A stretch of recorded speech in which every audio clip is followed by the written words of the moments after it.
حضور آج کل بچے جو ہیں بڑوں کے کنٹرول میں نہیں ہیں. اچھا یہ کیا وجہ ہے؟ آپ کیوں تربیت نہیں کرتے؟ سزا نہیں ملتی ان کو یا سزا ملنی چاہیے؟ کس کی؟ اپنے گھر کے بچوں کی باتیں کر رہے ہیں؟ جنرل بات، عمومی بات. احمدیوں کے بچے یا غیر احمدیوں کے بچے؟ زیادہ تو غیر احمدیوں کے. اچھا احمدیوں کے بچے بھی نکلتے ہیں کئی ہاتھ سے، لیکن بنیادی فرق کیا ہے؟ احمدیوں کے بچے نسبتاً محفوظ کیوں ہیں؟ اللہ کا فضل. اللہ کا فضل تو ہے ہی ہر چیز پہ. دیکھتے نہیں یہ بھی ہے ایک بہانہ بن گیا ہے کہ خدا کے فضل کی قسمیں ہیں.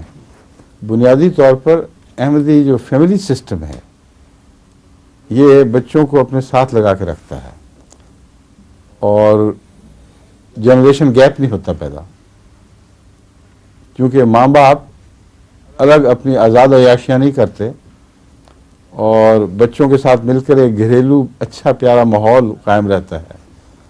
یعنی ان گھروں میں جہاں خدا نے فضل فرمایا ہے یہ علامتیں ظاہر ہوتی ہیں، اس لیے ان کا تعلق نہیں ٹوٹتا، احترام نہیں ختم ہوتا.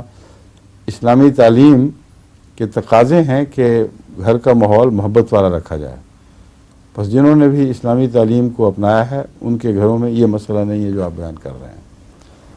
احمدی گھروں میں بھی جہاں ماں باپ نے دنیا پرستی کی اور باہر بھاگے، اپنے بچوں کی پرواہ نہیں کی، یا ویسے ہی بے وقوفی سے غفلت سے اپنے بچوں پہ نظر نہیں رکھی، وہاں شدید نقصان پہنچا ہے. اگرچہ بہت شاذ ہے مگر احمدی لڑکیاں بھی ضائع ہو گئیں. ماں باپ عجیب ہیں، ان کو اندھے ہوتے ہیں، ان کو نظر نہیں آتا کہ بچی کے رنگ بدل رہے ہیں جب باہر جاتی ہے، جب وہ کالج میں پڑھتی ہے، یونیورسٹی میں پڑھتی ہے، تو یہ ناممکن ہے کہ ان کو آثار دکھائی نہ دیں. وہ سمجھتے ہیں جب تک تعلیم ٹھیک ہے کوئی فکر نہیں، ہوشیار ہے، نمبر اچھے لے رہی ہے. اور جب بھی ضائع ہوتی ہے ایسی لڑکی ہوتی ہے جس پر ماں باپ کی نظر نہ ہو. اگر نظر ہو تو مجال نہیں کہ ضائع ہو، پہلی علامت پر ہی اس کو سنبھال لیتے ہیں. تو یہ بیرونی دنیا میں جو کچھ ہو رہا ہے وہ تو حد سے گزر چکا ہے معاملہ، مجھے اس کی فکر نہیں ہے. یہ بتا رہا ہوں کہ احمدی گھروں میں بھی یہ خطرات ہیں. جب بیرونی سوسائٹی میں آپ رہیں گے جو ہر طرف سے زہریلے اثرات پیدا کر رہی ہے تو لازماً ان چیزوں پر نظر رکھنی ہوگی. اور اس کا بہترین علاج تو وہی ہے جو میں نے بیان کیا کہ فیملی سسٹم اتنا ہو کہ ان کی دلچسپیاں باہر کی طرف نہ رہیں، اندر کی طرف ہو جائیں.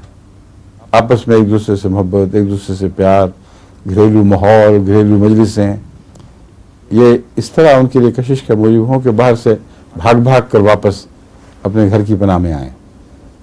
یہ بہترین علاج ہے. لیکن اس علاج کے لیے کہ تائید میں اب خدا تعالیٰ نے ہمیں MTA بھی عطا فرما دی ہے، جیسا کہ مرزا صاحب نے فرمایا تھا، بالکل ٹھیک ہے. کثرت سے ایسی اطلاع مل رہی ہیں کہ وہ بچے جو ماں باپ کے قابو میں نہیں رہے تھے MTA شروع کر دی. ایک دفعہ ذرا پہلے ذرا مشکل سے شروع کرتے ہیں، دلچسپیاں اور ہو چکی ہوتی ہیں، اور 1 2 3 پروگرام دیکھے بس پھر ان کا دل اٹک ہی جاتا ہے. اور اس کے بعد اس کی وجہ سے براہ راست مرکزی تربیت مل رہی ہے، اور مرکزی تربیت اور پھر عالمی تربیت، کل عالم کا ایک واحد پر جمع ہونا ان کو دکھائی دیتا ہے. ہر جگہ کے اخلاص کے الگ الگ نمونے، الگ الگ مظہر ہیں، وہ ان تک پہنچتے ہیں. احمدی نغموں سے ان کا دل لگ جاتا ہے، پاپ میوزک دل سے اتر جاتی ہے. تو بہت بڑے فوائد ہیں جو خدا تعالیٰ نے MTA میں جماعت احمدیہ پر بطور احسان اتارے ہیں. اس لیے یہ واقعات نازل ہو رہی ہے MTA جماعت احمدیہ پر. ٹھیک ہے.